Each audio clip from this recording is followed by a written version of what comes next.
Balikan po muna natin yung balitang ito. Kanina po namin isinayin papaboy. Hindi pwedeng paliparin o grounded muna yung 11 na UH-1D na mga helicopter ng Philippine Air Force. Iyan ay matapos bumagsak ang isa nilang helicopter sa Tanay, Rizal kahapon.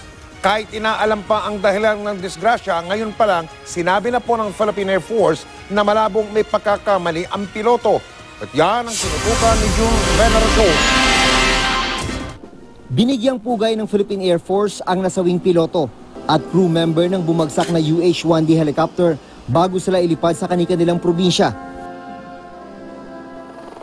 Dinala sa Batangas si Captain Christian Politan, ang 30 taong gulang na pilot in command na 7 buwan palang kasal.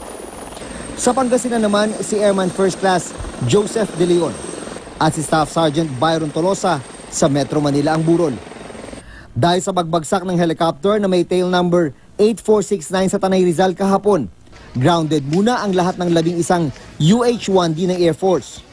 That is part of our standard operating procedure na pag may nangyaring discrepancy sa isang aircraft, isang helicopter natin, automatic yung the likes of the aircraft will also be grounded or will be subjected for immediate inspection.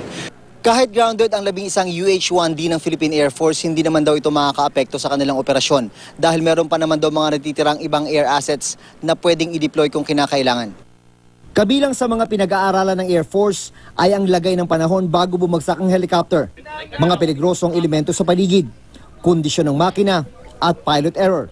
Pero ngayon pa lang ayon sa Air Force, malayong nagkamali ang piloto lalo't iisa lang naman daw ang pattern ng paglipad mula simula hanggang matapos ang air-to-ground operation training na niluhukan nito.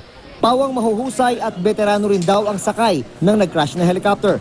Ayon sa Air Force, hindi magiging madali ang kanilang investigasyon, lalo't sunog na sunog at nagkapira-piraso ang helicopter.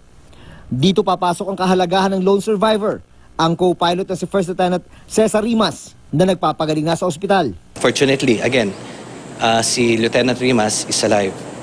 He's already stable and he will be a very big part of the investigation because siya yung actual na nandoon eh.